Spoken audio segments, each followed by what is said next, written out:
Jacobo Grinberg. Jacobo Grinberg fue un estudiante destacado en la Universidad Nacional Autónoma de México, donde inicialmente se sumergió en el estudio de la física con una sólida base matemática. Sin embargo, su rumbo cambió al sentirse atraído por la psicología durante su tiempo en la universidad. En su travesía psicológica, Jacobo se sintió particularmente intrigado por la psicofisiología, una rama de la neurociencia que explora la interacción mente-materia y los procesos psicológicos, incluyendo la conducta, la experiencia y la conciencia. Su interés creció a tal punto que decidió continuar sus estudios en los Estados Unidos, donde completó una maestría y un doctorado con una investigación de fondo impresionante, ganándose múltiples reconocimientos. Jacobo regresó a México en los años 70 y tras participar en la Universidad Anáhuac, fue llamado a la Universidad Nacional Autónoma de México. Algún tiempo después conoció a la hermana del entonces presidente de México, José López Portillo, la señora Margarita López Portillo. Dicen que se entendieron demasiado bien, pero esa es otra historia. Lo importante es que la señora Margarita, al saber que Jacobo exploraba fenómenos de la mente, más allá de los límites de la ciencia tradicional, quedó en mantenerse en contacto con él. Mientras tanto, Jacobo, intrigado por los chamanes mexicanos y consciente de que había espacios no explicados por la ciencia convencional, decidió emprender investigaciones por cuenta propia. Su inquietud intelectual lo llevó a conocer a personalidades como Carlos Castaneda, que era un escritor pero también un brujo que tenía a un nahual como maestro. Jacobo también conoció a María Sabina, la señora de los hongos en Oaxaca. Ella fue una curandera y una chamana mazateca. Jacobo era un hombre que había tenido una primera esposa con la que tuvo su única hija. Jacobo solía ser cercano a la niña, eso no queda duda, y aun cuando se había separado de su primera esposa, era cercano a su hija. A veces nadie sabía dónde estaba porque se iba a una meditación o alguna cosa, pero sin importar que se fuera al rincón más alejado del planeta, cada cierto tiempo iba a ver a su hija. No importaba si la investigación que estaba realizando era la más importante de su vida, siempre se daba el tiempo de ir a visitar a su hija. Mientras Jacobo estaba realizando una de sus investigaciones, la señora Margarita López Portillo lo invitó a Los Pinos, diciéndole que le tenía una sorpresa que sería de su agrado. Cuando Jacobo tuvo el tiempo de visitar la casa presidencial en la Ciudad de México, la hermana del presidente le presentó a una mujer de nombre Bárbara Guerrero, que era mejor conocida con el nombre de Pachita. Jacobo estuvo platicando con Pachita y con la hermana del presidente durante horas. En esa conversación, él escuchó toda la historia de Bárbara Guerrero. Les cuento, ella era una poderosa chamana, nacida en 1900, en un apartado rincón de Chihuahua. Forjó una reputación de prodigiosa curandera, capaz de obrar milagros en la salud de los necesitados. Pachita creció bajo la tutela de un brujo africano, un mentor que le enseñó el arte de la curación, permitiéndole dominar la sanación. Comenzó ejerciendo su arte con sus allegados, a quienes equipada con un simple cuchillo de monte, lograba invocar a los espíritus para así poder sanar cualquier dolencia, cualquier anomalía, cualquier mal. Pachita sostenía que era el receptáculo del espíritu de Cuauhtémoc, el último monarca de la gloriosa Tenochtitlán. Para ella, Cuauhtémoc no era un invasor en su cuerpo, sino un invitado con quien compartía su existencia. Cada viernes, Pachita transformaba un edificio emblemático en la colonia Roma de la Ciudad de México, en su sala de operaciones. Aquellos que acudían en busca de sus habilidades tenían que llevar lo necesario para el procedimiento. Los objetos que debían llevar eran una sábana blanca, 1 litro de alcohol, un paquete de algodón y 6 rollos de vendas. Durante las operaciones, Pachita abría el cuerpo de sus pacientes y, según afirmó la hermana del presidente, Pachita extraía los órganos enfermos para sustituirlos por órganos nuevos y completamente sanos. Su capacidad para sanar iba más allá de cualquier conocimiento médico convencional, con un poder que parecía casi divino.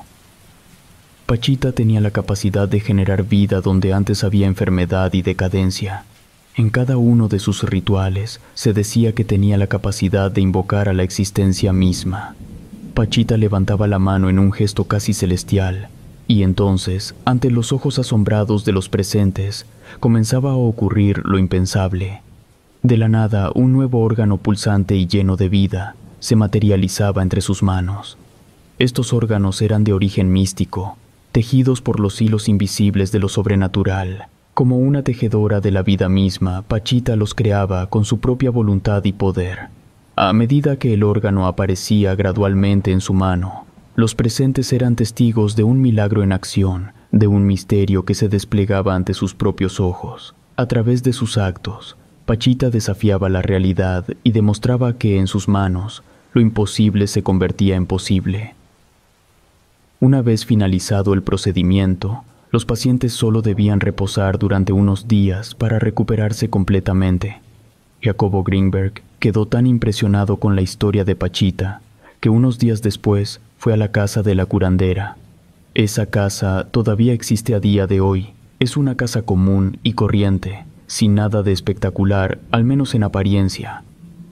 Cuando Jacobo llegó, lo primero que notó fue que afuera de la casa había varias personas formadas, algunas sobre la acera, otras en sillas, y algunas se apoyaban en muletas para caminar.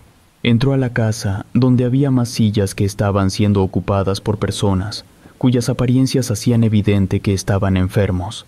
Sus rostros reflejan visible dolor, mientras que los familiares muestran preocupación. Continuó caminando hasta llegar a una habitación casi totalmente oscura, iluminada solo por un par de velas. El ambiente estaba impregnado de un olor fétido y penetrante, mezcla de materia orgánica en descomposición, sangre, cualquier cantidad de líquidos desagradables y alcohol utilizado para curaciones. En este espacio oscuro, había una mesa de madera cubierta con una colchoneta de espuma y un plástico transparente de polietileno que sirve como quirófano. En el fondo hay otro espacio libre con una silla vieja donde está sentada Pachita, vistiendo un delantal clásico de cuadritos con bolsas al frente. En cuanto ella ve a Jacobo, le da la bienvenida y le dice que lo estaban esperando para comenzar. Acto seguido entra el primer paciente. Es un muchacho joven. Lo traen en silla de ruedas porque está totalmente inmovilizado. Un accidente le ha fracturado las vértebras, rompiendo la médula espinal y desconectando la conexión neuronal entre el cerebro y las extremidades. A pesar de algunas operaciones y barras metálicas en su espalda, no ha mejorado. Lo acomodan boca abajo en la mesa de madera que sirve como quirófano. Pachita solicita algodón y alcohol. Luego toma un cuchillo, el mismo cuchillo que lleva utilizando desde que comenzó a realizar curaciones. Lo coloca sobre la espalda del joven y realiza un corte de unos 20 centímetros, lo cual por supuesto provocó un brotadero de sangre. Esto lo hizo sin limpiar el cuchillo, sin ponerle anestesia al paciente. Todo fue así a la brava. Jacobo observa cómo la piel se abre, revelando las vértebras y la fractura. Ver una escena de esa naturaleza debe de ser traumática. Sin embargo, lo que a Jacobo le impresiona más es la rudeza con la que Pachita hace todo. Ella le pide a un asistente que le traiga un objeto raro, lo coloca sobre la columna del paciente y con el mango del cuchillo lo presiona para que entre. Después realiza un movimiento extraño con la mano y la herida se cierra prácticamente por arte de magia. No pasan ni siquiera 3 minutos cuando el muchacho logró mover una pierna. Fue un movimiento ligero, pero fue suficiente para saber que aquel procedimiento tan bestial había resultado con éxito. El familiar que ha venido con el paciente le dice que no puede comer, que tiene una obstrucción que los médicos no pueden tratar. Acto seguido, lo recuesta en la misma mesa sin haber cambiado el plástico ni hecho nada. Simplemente lo pone ahí, en esa misma mesa con aquellas veladoras que escasamente iluminan un poco. De nuevo, aparece el enorme cuchillo con el que abre al paciente, desde la base del cuello hasta prácticamente el esternón. Al igual que con el paciente anterior, esto se hizo sin anestesia y sin ninguna medida de higiene. Aquello hace que la sangre salpique en todas direcciones. De hecho, Jacobo terminó con la cara manchada de sangre. Exhibe el tubo esofágico y acto seguido, la mujer mete la mano forzosamente ahí como buscando algo. Después de unos momentos, saca lo que estaba buscando y lo arroja en una cubeta. Luego, con el mismo movimiento extraño de manos, la herida se cierra casi por gracia divina. Apenas se puede observar una especie de pequeño rasguño donde debería estar una brutal herida abierta. El anciano se incorpora un poco y Pachita, con una voz de mando muy clara, pide un bolillo duro, pero el anciano se niega a morderlo. Si no podía comer cosas blandas debido a una obstrucción enorme, por pura lógica era evidente que sería incapaz de tragar un pedazo de pan duro. Pachita, con la misma voz de mando, lo regaña y le ordena que le dé una mordida al bolillo. El anciano, tembloroso y con la mirada desorbitada, es obligado a comer mientras lo sujetan para que no ponga resistencia. Alguien arranca un trozo del bolillo y se lo mete a la boca. Pudo tragarlo. Los presentes están muy asombrados porque, además, el señor de edad avanzada toma otro pedazo y así hasta que se lo termina. Luego lo envuelven en la sábana y lo llevan a que se siente en lo que toma energía. Después viene el caso más grave, una niña de 5 años. Según sus padres, la niña ha quedado en estado vegetativo debido a un error en la administración de la anestesia durante una operación de amígdalas. A diferencia de lo que dijo con los otros 2 pacientes, a los familiares de la niña no les asegura que lo va a poder arreglar, pero que lo intentará. La acomodan sobre la mesa en medio de la oscuridad. Nuevamente el cuchillo aparece y Pachita lo utiliza para cortar todo el cuero cabelludo de la niña. Acto seguido, con una vieja sierra oxidada y sin ningún tipo de higiene, comienza a cortar el cráneo de la niña. Ya con el cerebro expuesto algo hace, cosas raras que Jacobo no alcanza a comprender. Luego cierra el cráneo de la niña, hace su movimiento místico, el cráneo queda fijo, luego pone el cabello, y con otro de esos movimientos el cabello de la niña queda sujeto al cráneo como si no le hubiera hecho nada. Pachita le dice a los padres de la niña que habrá que repetir el procedimiento por lo menos otras 12 veces. Antes de que se fueran la niña pudo sonreír un poco, cosa que es imposible porque estaba en estado vegetativo. Llegado a este punto, yo entiendo perfectamente que varios de ustedes puedan pensar que lo que estoy diciendo son puras tonterías absurdas y ridículas, pero les aseguro que todo es verdad. Jacobo era un hombre de ciencia. Si bien no era escéptico, tampoco era un fanático. Además, esos 3 pacientes solo fueron los del primer día. Jacobo estuvo presenciando todo tipo de operaciones imposibles durante muchos meses. Hasta llegó a ver operaciones de tumores cancerosos. Pudo confirmar cosas increíbles. Por ejemplo, 2 hermanas procedentes de Nueva York habían escuchado acerca de la fama de Pachita y viajaron hasta la Ciudad de México. Ambas tenían una serie de tumores espantosos que ya les habían considerado como terminales, incurables. Tras la operación de Pachita, se habían recuperado asombrosamente sin ningún tipo de repercusión. Era real. Jacobo era consciente de que las cosas sí estaban sucediendo, pero al mismo tiempo, él sabía que no tenía mucha lógica nada de eso, y para cualquiera resultaría increíble que algo así sucediera, pero sucedía a los ojos de un científico con un grado de doctorado de un instituto en Nueva York. Después de la muerte de Pachita, Jacobo abrió el laboratorio número 23, donde consiguió equipos sofisticados para la época.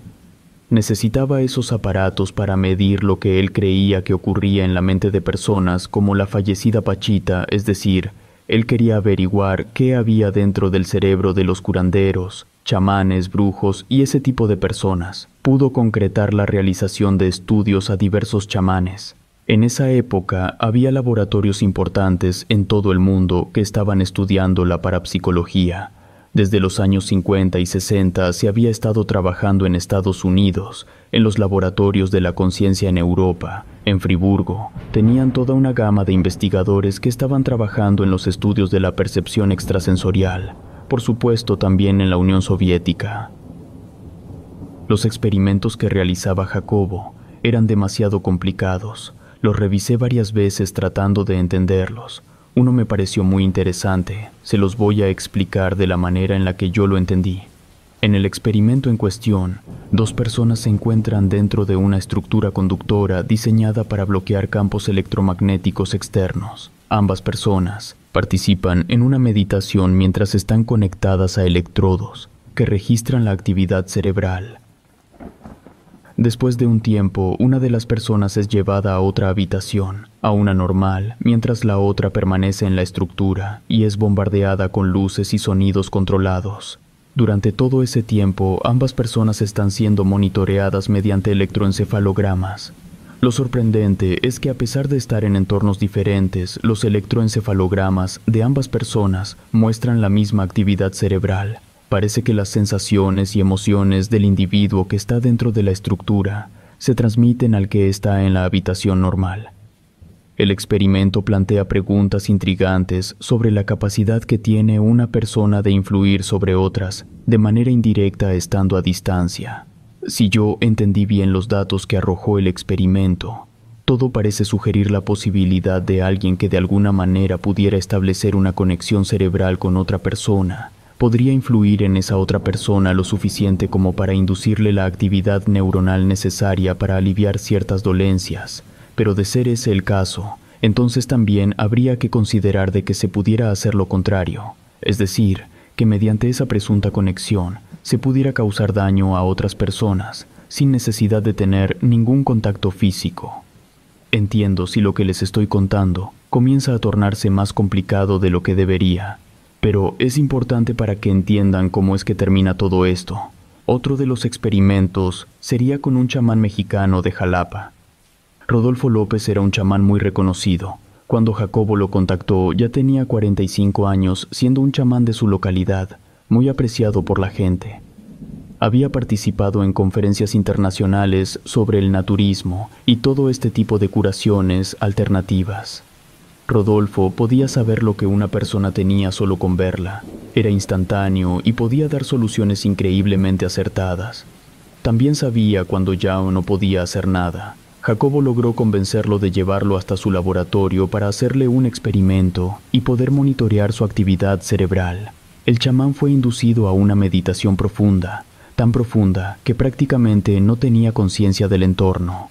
Cualquier ser humano, al entrar en una fase tan profunda de meditación, tendría unos niveles cardíacos, pulmonares y cerebrales similares a estar en el sueño REM. Pues de manera inexplicable la actividad cerebral del chamán se salía por completo de los parámetros. Los términos que voy a utilizar no son médicos, pero es para poder explicarlo de forma clara. Una persona normal en ese estado mostraría una actividad cerebral de 0.5, con un pico mínimo de 0.3 y un pico máximo de 0.9, pues el pico mínimo del chamán era de 2.7. Es decir, que el nivel más bajo de actividad cerebral del chamán era el triple que el nivel más alto de una persona normal. No voy a mencionar más experimentos porque esto se volvería demasiado largo, pero es importante saber que Greenberg tenía una idea muy compleja explicada en términos científicos, que significaba algo así como que todos tenemos contacto con todo y que existe una especie de red, una especie de malla donde todo está interconectado, y que era nuestra mente la que deformaba esa red de tal manera que se creaba la realidad, una especie de variante de la Matrix, y que personas como los chamanes, como Pachita, lo que hacían era que de alguna manera conectaban su mente de forma directa con ciertos puntos de esa red, lo que le permitía modificar y alterar la realidad individual de sus pacientes. Por eso podía sanarlos. No era que en realidad los estuviera curando como tal, sino que lo que estaba haciendo era modificar su realidad. De esa manera eliminaba sus afecciones. Es una teoría muy complicada. Para entender todo con lujo de detalle hay que leer más de 50 libros, lo cual es una tarea bastante ardua. En fin, mientras Jacobo hablaba con más chamanes, hacía más experimentos, escribía más libros, su laboratorio ganaba más renombre, él era cada vez más solicitado para dar conferencias alrededor de todo el mundo. Fue invitado a países como Turquía, Mongolia, China y Nepal. Pero aquí es donde debemos recordar que ese mundo es controlado por personas a quienes no les conviene que se sepan ciertas cosas. Vivimos en un mundo en el que Stanley Meyer fue desvivido por inventar un motor que permitía que los automóviles funcionaran sin gasolina. Aaron Treywick fue desvivido por desarrollar un tratamiento que curaba el VIH. Bing Liu fue desvivido por saber el origen del COVID. Lo mismo le pasó a William Cooper, tras decir que lo sucedido con las Torres Gemelas fue orquestado por el mismo gobierno. Así que un doctor que andaba por ahí haciendo estudios a chamanes, cuyos resultados dejan claro que sí ocurre algo anómalo con ellos, pues era un estorbo para los poderosos. Así que el 8 de diciembre de 1994 fue la última vez que fue visto. Desde entonces hasta hoy no existe ninguna noticia de él. Les cuento, Jacobo tenía planeado para el día 14 de diciembre hacer un viaje a Nepal junto con su esposa. Era un viaje muy ansiado, en parte científico, pero también un viaje personal, algo así como unas vacaciones. Era algo que había planeado mucho tiempo atrás, pero desapareció 6 días antes de realizar aquel viaje. El día 10 de diciembre, la segunda esposa de Greenberg se comunica con la persona que les ayudaba con la limpieza de una de las casas que tenían, para decirle que no era necesario que fuera en esos días, que podía tomarse un mes de vacaciones porque su esposo se había ido a Guadalajara. 4 días después de la desaparición de Greenberg, la esposa, no la mujer con la que había tenido a su hija, sino su segunda esposa, ella fue cuestionada al respecto, a lo que ella respondió que Greenberg estaba en Campeche, que algo le había surgido y que se había tenido que ir casi de emergencia por aquel asunto tan importante, del cual nunca especificó exactamente de qué se trataba. Pero ninguno de los muchachos del laboratorio, ni su asistente personal, ni su secretaria sabían que hubiera ido a Campeche, ni tenían ninguna cita agendada. Eso era una enorme contradicción porque la mujer le dijo a la persona que les ayudaba con la limpieza de la casa que su esposo se había ido a Guadalajara. Eso no es todo. La mujer le dijo a los trabajadores de Greenberg, la gente que lo ayudaba en el laboratorio, que se fueran de vacaciones porque su esposo regresaría directo para el viaje a Nepal. Llega el día 14 de diciembre y aún no aparece. Pero como todos sabían del viaje que estaba planeando, no se preocupan, porque piensan que sencillamente se fue a Nepal, pero pasan muchos meses sin tener noticias de él, y es entonces cuando comienza la investigación. Como dije al principio del video, Jacobo siempre fue muy cercano a su hija, la visitaba varias veces al año, cada ciertos meses. Por eso fue tan raro que ni su hija supiera nada de él desde el 8 de diciembre. Cuando la policía comienza a indagar, se dan cuenta de que nunca llegó a Nepal. Es más, ni siquiera había llegado al aeropuerto, pero no solo él, su esposa, tampoco había viajado a Nepal. Por lo tanto, saltan las alarmas y la policía empieza a llevar la investigación como si se tratara de un crimen. La investigación comienza por los interrogatorios obvios, es decir, entre su gente cercana para saber quién lo había visto por última vez. Y mientras más investigan, las cosas se van torciendo cada vez más. A partir del día de la desaparición, la primera pista arroja una enorme duda sobre su segunda esposa, María Teresa Mendoza, con la que había contraído matrimonio más o menos un año atrás. Hay que recordar que ella dijo que su esposo había tenido que viajar a Campeche. Siguiéndole el rastro, sale que el día 24 de diciembre la mujer viaja a Morelos, a una casa que Greenberg tenía ahí. Ella llega acompañada de una mujer rubia extranjera y de alguien que parece militar a la casa de Morelos. Recoge a su perro, algunas cosas personales, ropa, algunas cosas de la cocina y se marchan.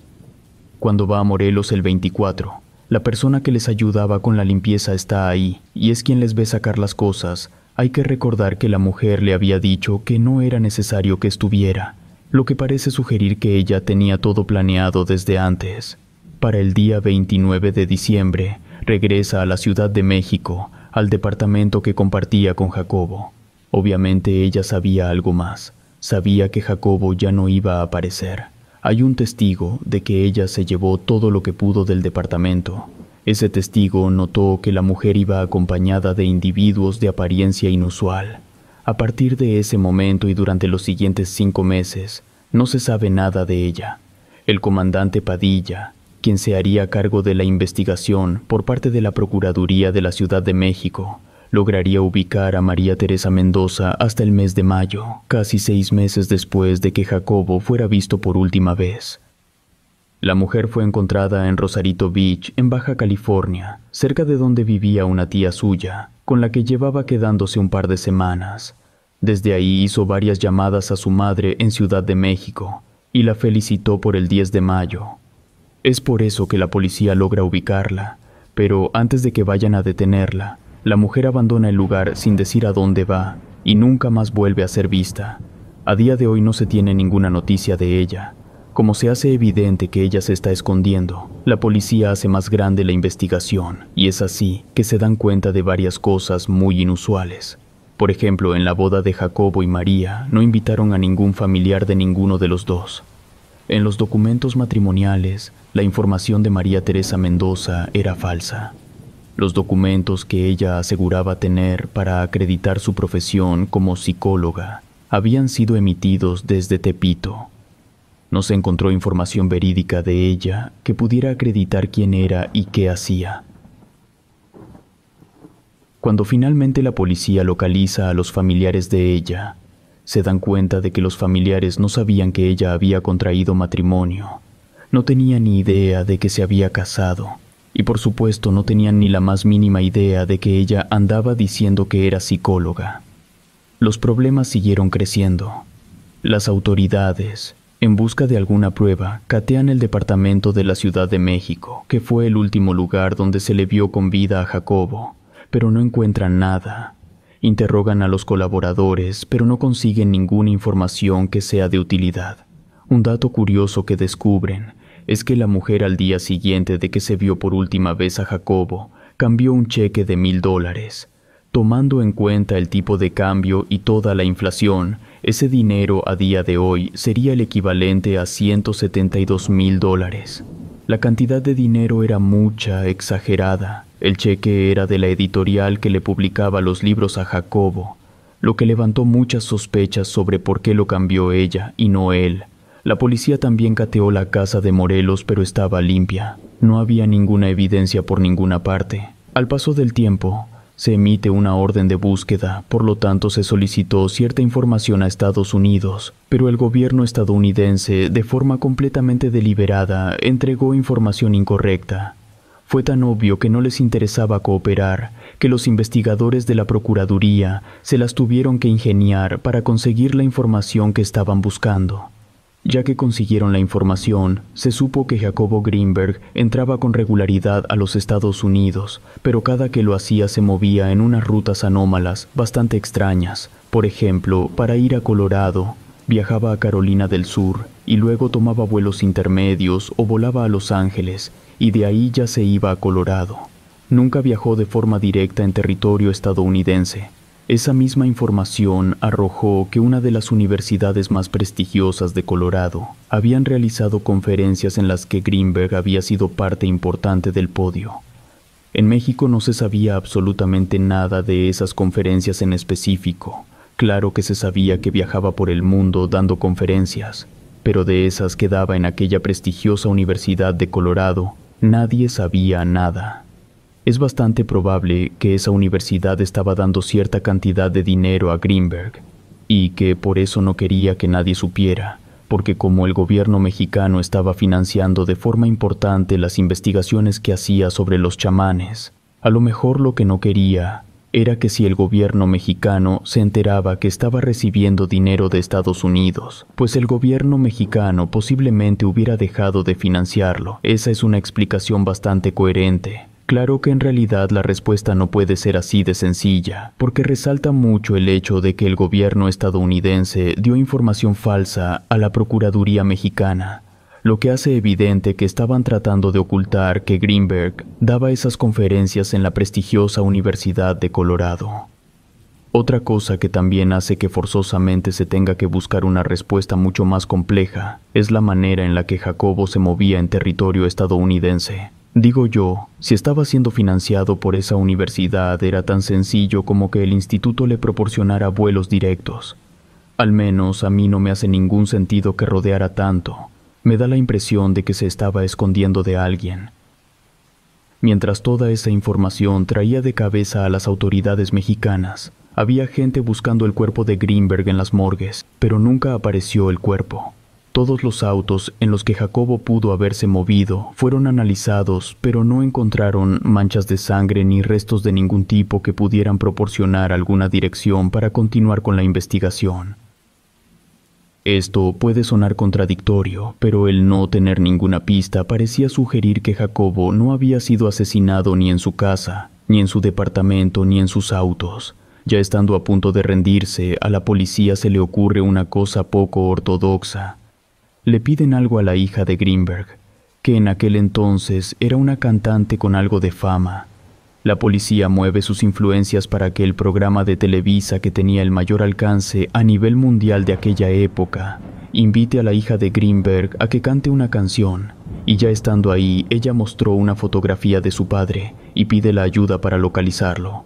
Inmediatamente comienzan a llegar miles de llamadas de todas partes. Muchas de ellas son llamadas falsas, no tienen nada, no arrojan ninguna información, no tienen ningún sentido. Así es la gente en México. Era algo que la policía ya se esperaba. Pero entre tantas llamadas, hay una que resulta inusual por lo que dice. La llamada era de un hombre llamado Luis Carlos. Revela que él en algún tiempo atrás había visto algo que le llamó la atención. Él era empleado despachador de una gasolinera. Su trabajo era básicamente cobrar cuando las personas llenaban sus tanques. Él conocía a las personas que iban ahí, porque era una gasolinera en un paraje solitario. La gente que iba era la misma de siempre. Obvio, de vez en cuando había alguien diferente. Muchas veces las personas que iban eran agentes del gobierno norteamericano, que iban a unas instalaciones que estaban algunos kilómetros adelante. El que hizo aquel llamado dijo que un cierto día escuchó el sonido de una avioneta. Cuando salió a ver de qué se trataba, observó que la avioneta aterrizaba en la carretera, cerca de donde estaba la estación de combustible. Al momento en que la avioneta aterrizó, llegaron 2 vehículos de los que descendieron agentes del gobierno que él reconoció, porque los había visto muchas veces, y pues les había cobrado el combustible. De hecho, hasta sabía los nombres por las tarjetas con las que siempre pagaban. Uno era agente del servicio secreto y otro era agente del FBI. De la avioneta bajaron 2 personas, un hombre de estatura media, un poco corpulento, de cabello muy negro, de unos 40 o 50 años, con una barba tupida que caminaba lentamente acompañado de una mujer morena. El hombre de cabello negro subió a uno de los vehículos acompañado del agente del servicio secreto y la mujer subió al otro junto al agente del FBI. Acto seguido, ambos autos arrancaron a toda velocidad y la avioneta despegó y se fue. El sujeto de la llamada asegura que el hombre de la fotografía que mostraron en el programa de televisión es el hombre que él vio llegar en la avioneta e irse con el agente del servicio secreto. El hombre de la llamada no puede dar una fecha exacta porque no le es posible recordarlo bien, pero sí da un rango de fechas. Ese rango es entre los días 2 y 9 del mes de enero, es decir, un mes después de la desaparición de Jacobo. Esa llamada hace que todo el asunto de Greenberg se vuelva mucho más complicado, pero bastante. Sobre todo porque después de que la policía recibió aquella llamada, el comandante Padilla fue despedido. El que tomó su lugar cerró el caso y a Jacobo se le dio por muerto, lo cual ciertamente era de esperarse en un país como México, donde por 24 años fuimos gobernados por agentes de la CIA.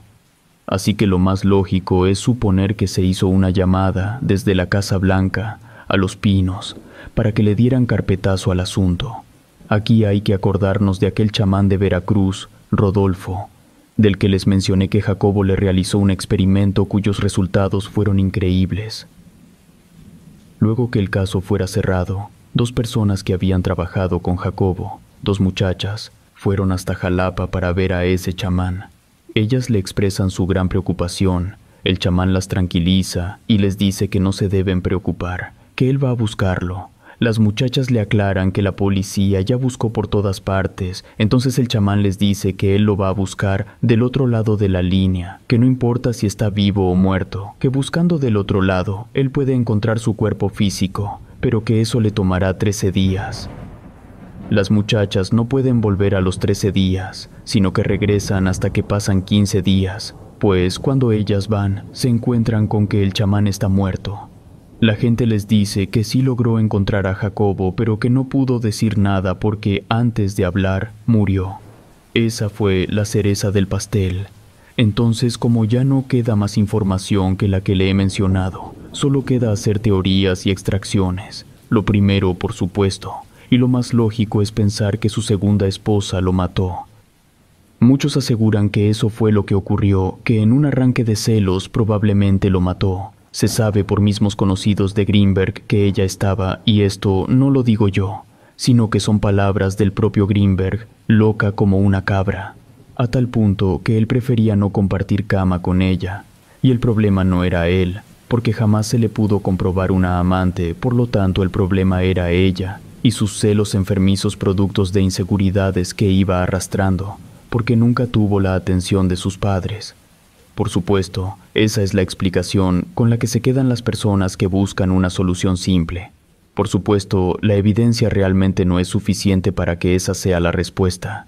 Ella podría ser una persona extraña, una persona a veces un poco agresiva, incluso atemorizante, pero no había ninguna evidencia sólida que sugiera que ella estaba planeando un asesinato. Por sus contradicciones, por el cambio del cheque y por la visita al departamento de Morelos, es obvio que ella había planeado algo, pero no un asesinato.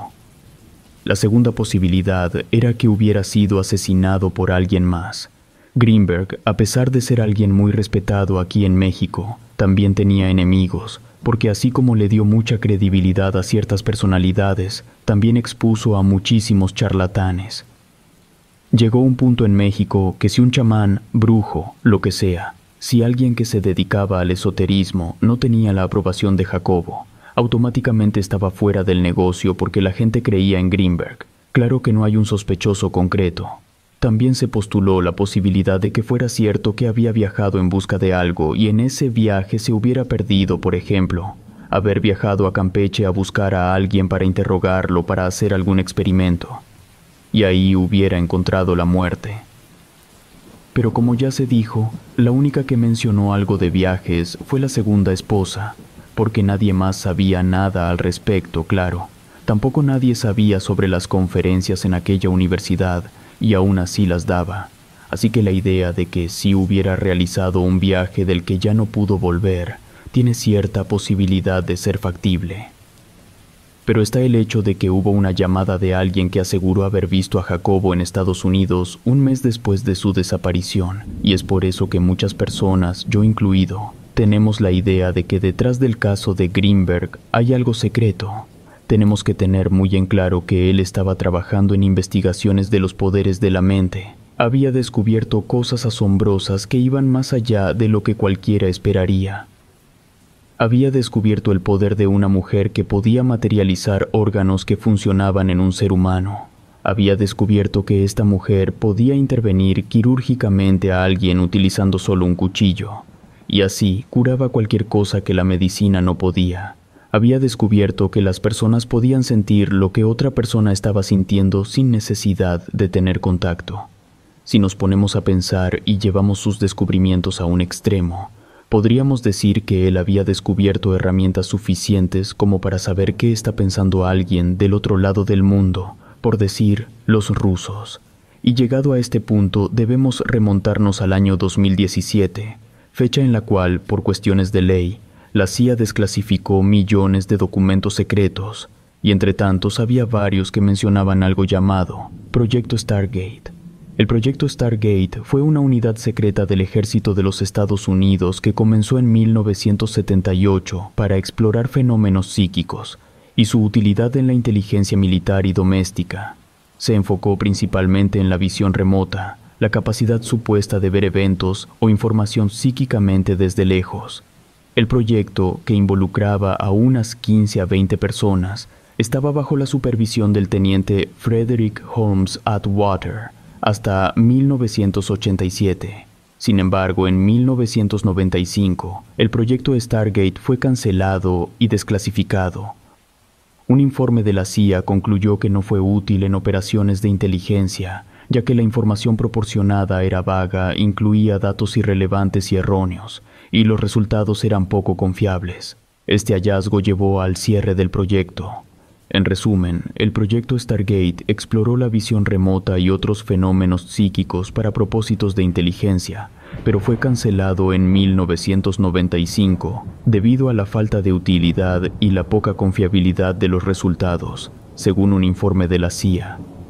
Pero si hay algo que he aprendido en tantos años de investigación, es que nunca hay que confiar en lo que dice la CIA, sobre todo cuando sus palabras no hacen sentido con los hechos. Por ejemplo, es ridículo que el gobierno de Estados Unidos tardara 17 años en darse cuenta que el proyecto Stargate no funcionaba, sobre todo porque 6 años antes, la misma CIA había financiado un proyecto de la misma naturaleza.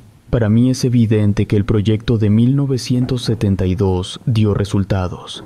Por eso iniciaron el proyecto Stargate en 1978. Así que no hace ningún sentido que si el primer proyecto funcionara el segundo fuera un fracaso.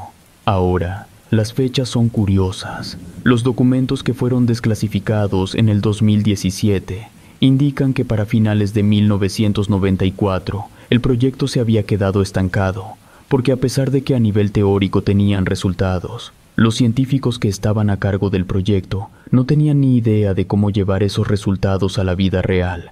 Curiosamente, es a finales de 1994 que Jacobo Greenberg desaparece.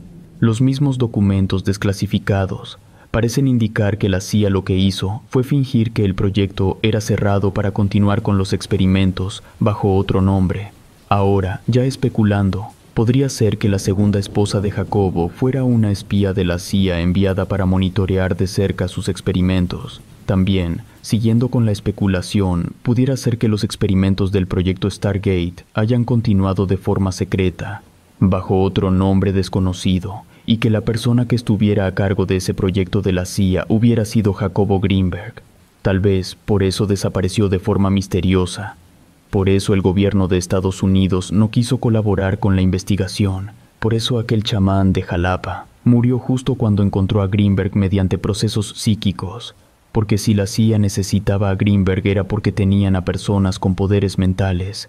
Esas personas se habrían dado cuenta que el chamán había localizado a Jacobo, y esas personas con poderes mentales habrían hecho algo para matar a distancia al chamán. Relato escrito y adaptado por Ramiro Contreras.